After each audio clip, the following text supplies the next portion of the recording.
Friendo, Steve here. And Larson. And on today's Going In Raw news brief, WWE makes more cutbacks, Finn talks the return of the Demon, and details of Miro's AEW deal are revealed. But first, Andrew Yang shoots hard on Vince McMahon. Larson, what's in the news? Yeah, Chris Van Vliet scored a huge, massive shoot interview with former presidential candidate Andrew Yang, who went hard on Vince for classifying WWE talent as independent contractors while treating them, essentially, as employees. I had to fix my chair. The whole interview is definitely worth a watch. We'll link to it in the description.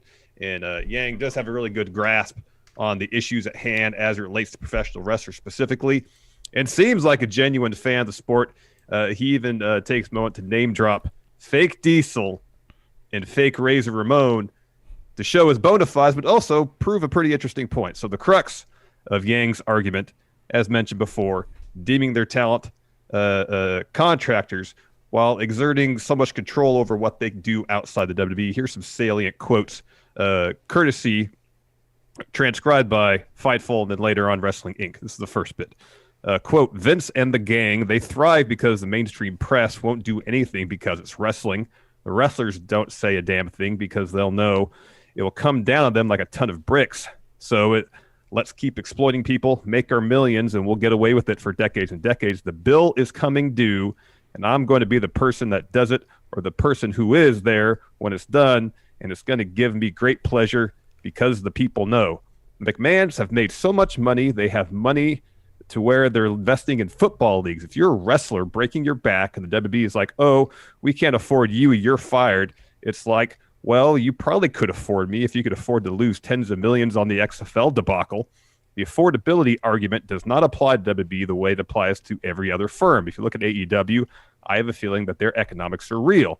WWE does not have those constraints anymore because a public company.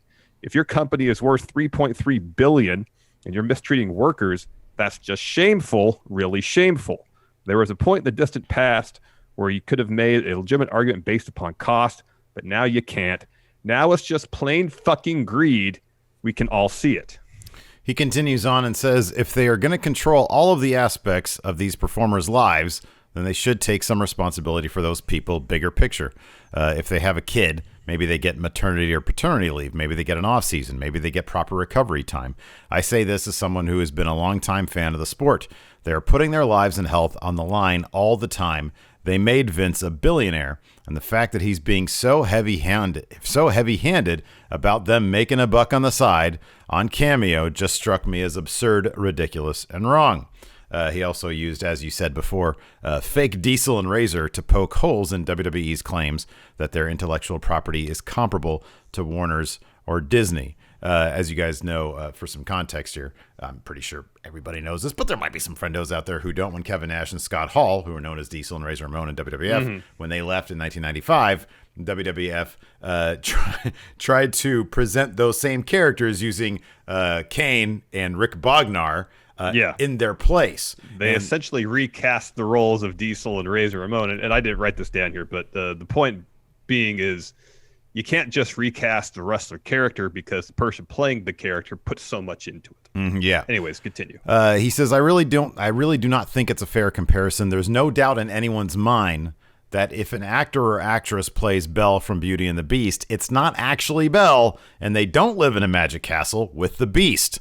Therefore, if the actor turns around and does something on their own accord, everyone knows it's for hire and she's doing something else. They don't claim to own Emma Watson.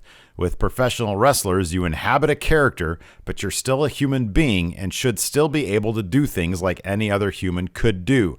I think the comparison is not very apt, in large part because the treatment is so dissonant, because on one hand, they're saying, we have no responsibility for you, but we control your very image, your name in some cases, and you can't do anything without our say.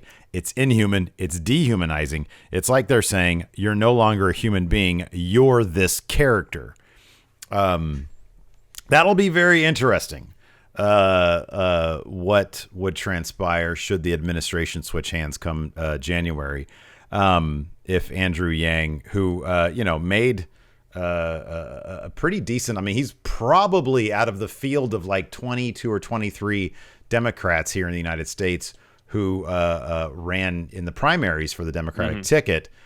He probably improved his stock the most beyond anybody besides like Kamala Harris, who obviously is the vice presidential candidate. I mean, from where he was to where he ended up, a lot of recognition now for Andrew Yang.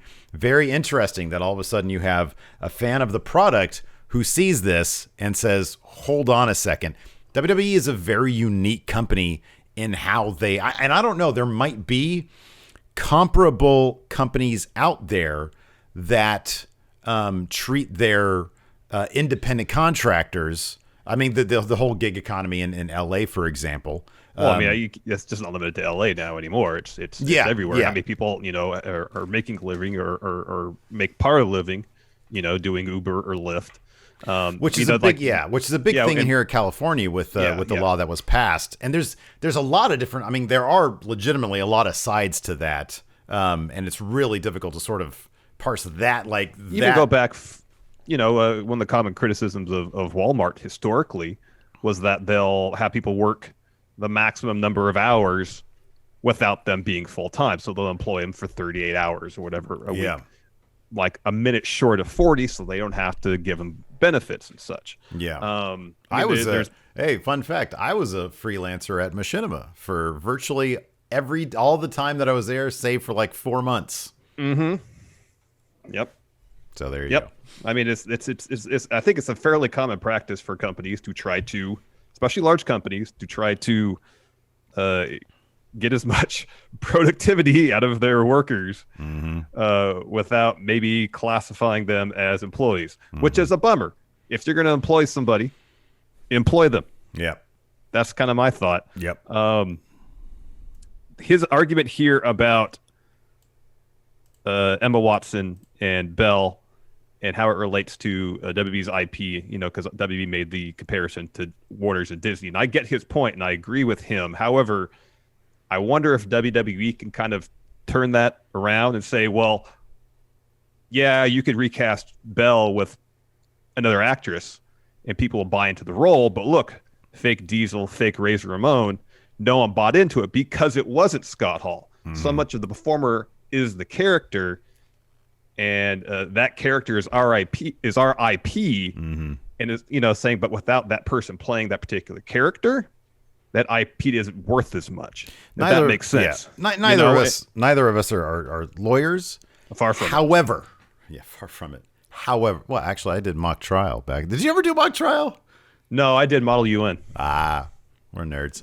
I will say this, though. It would seem, this doesn't seem like you'd have to be too enmeshed in legal terminology and philosophy to know this, that if Emma Watson went on Cameo, dressed up like Belle, and claimed to be Belle, Disney might have a massive issue with that. At the same time, with WWE, you don't think so? No, the premise I don't disagree with, but it depends on who actually owns the copyright of the initial work, because Beauty and the Beast is not a Disney creation. That particular, because that's kind of a gray area. If she's like, hey, hi, this is Belle, Disney didn't create Belle. Now, they might have copyright over the particular film work that was based on the story, but I don't know if there would be wiggle room in that situation where Disney didn't actually create the story of Beauty and the Beast. Okay, so there is. I do know a little bit about this stuff because Thor, you can't. So Thor, as he's presented in the Marvel comics, like DC has their own version of Thor. He looks nothing. He's not blonde. He doesn't look anything like. Well, Marvel now has basically made in the comics. They've made Chris Hemsworth look like, or Thor make him look like Chris Hemsworth.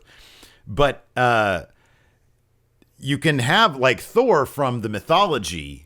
That you can't do it. Like anybody can do their own variation on Thor.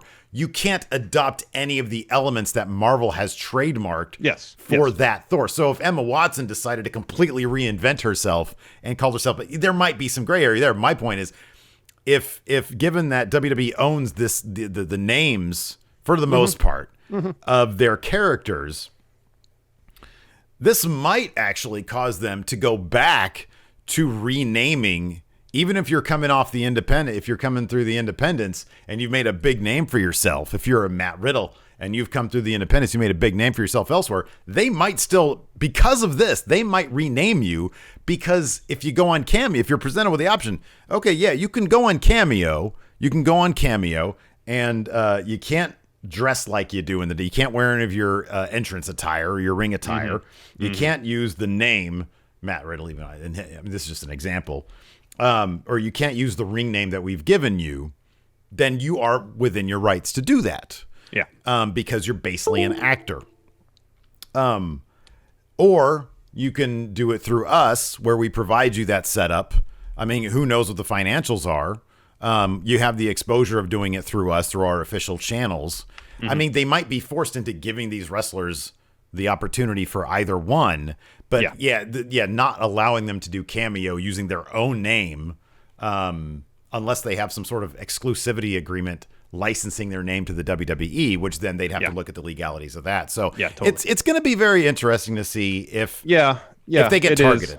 It is. The wrestling is one of the few things where the line between performer and character is so blurred. Emma Watson, she gets hired to do the roll a bell. She does roll a bell and she moves on to something else. And that's not the case in pro wrestling, so long as you're in WWE, you are, Daniel Bryan. He's going to be Daniel Bryan as long as he's in WWE. Period. Yeah. And on top of that, like, given how much Emma Watson would be paid, probably was paid to do Belle, charging even $1,000 for a cameo, like, Disney isn't going to, they would never, look, Disney will nickel and dime you out there. They're not going to nickel and dime their actors who they want to stay in the good graces with. Yes. So, but WWE has no problems whatsoever nickel and diming their own wrestlers. That's also a big difference there.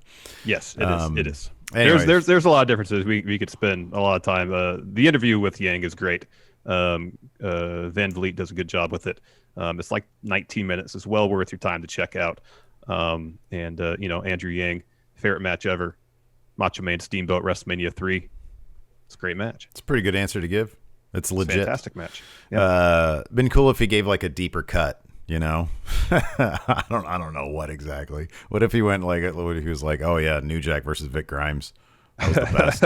Anyways, Gerald Brisco, long time, 36-year employee from WWE. This guy's been responsible for so much throughout the decades. He's been laid off from WWE. Longtime employee Gerald Brisco announced on Twitter that his time with the company has officially come to an end, saying, "Okay, want to get this out the right way. Last night I received a call from Vince McMahon to let me know after 36 years of dedication to WWE, I am no longer needed. I'm okay with this. I will still be around to help talent. More info will follow. Thanks, Mr. McMahon." So I think he was furloughed in April. Okay, as it was. So shortly after Brisco made his announcement, PW Insider reported that, quote, the departure of WWE Hall of Famer Gerald Brisco is part of another round of financial cutbacks for the company. PW Insider noted that they were unaware how widespread the cutbacks may be or if any talent would be involved. We haven't heard anything else since that. It's about 1 o'clock here on Thursday afternoon Pacific. Haven't heard about any additional cutbacks. So if they are happening, hopefully they're not terribly widespread. We don't want to. It's a bummer when we hear about people losing their jobs. So yeah, for sure. Especially when WWE are rolling in record profits. Also, somebody who I don't have a segue here. Man. You don't have a segue. All right, Finn Balor, real new NXT champion. So it's been a while since we've seen him don. WWE might have some demons coming down on them. Speaking of the demon. It's a bit of a stretch, but okay. So Finn Balor talked to Digital Spy and explained why we haven't seen Demon Balor in a while. This we had to say, quote, I feel like the demon was supposed to be a one-off in Tokyo Dome, Japan, and it grew into this completely separate entity that for some time I had control over, and then eventually it kind of spun out of control. Kayfabing it, man.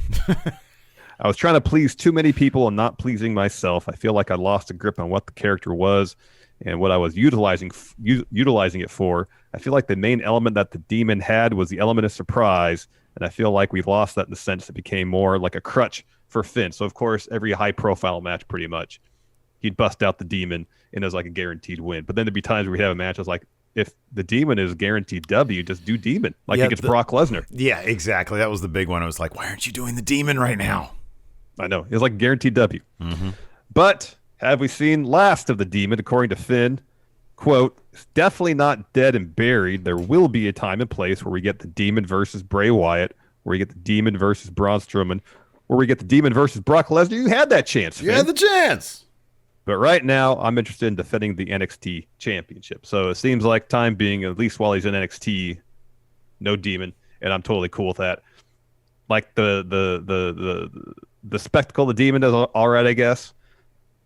But that's all it was, a spectacle. Like, I never really felt like, for the most part, you could pick isolated incidences where this wasn't the case. For the most part, he didn't really wrestle any differently as the Demon. It seemed more of a superficial thing. And yeah, it was neat. I was just never really into it. I like Finn as Finn, personally. I prefer Finn as Finn. Once I became educated in his time as Prince Devitt, I was like, I just want that guy. I just want the guy going around restaurants chopping the shit out of normal people's chests. That guy is cool. Yeah. That being said, I didn't mind the Demon, but yeah, it got to the point where it was like there was that gap in logic. Like, it's a big match with Brock Lesnar. Why didn't he just use the Demon here? Yeah, it became less about the story and more just, okay, well, I know how important this match is, which means that the other matches where he's not Demon aren't as important, and that's not interesting. What is interesting, of course, is last night on AEW, we saw Miro Day, and Pro Wrestling Sheet is reporting that Miro has signed a deal with AEW, quote, that lasts for over a year. Fightful Select, go subscribe to Fightful Select. They're great. Notes that the deal will allow Miro to work New Japan and indie dates, but not other televised U.S. companies. So obviously, no Impact, no WWE. Seems a pretty standard deal for for people who want some flexibility in their AEW deal. International seems cool. Indies that aren't televised, cool. If it's another televised promotion, not going to happen. Not going to happen. Yeah, dude. You know what, man? There was we were talking about this last night in AEW, and I'm sorry, on our AEW recap.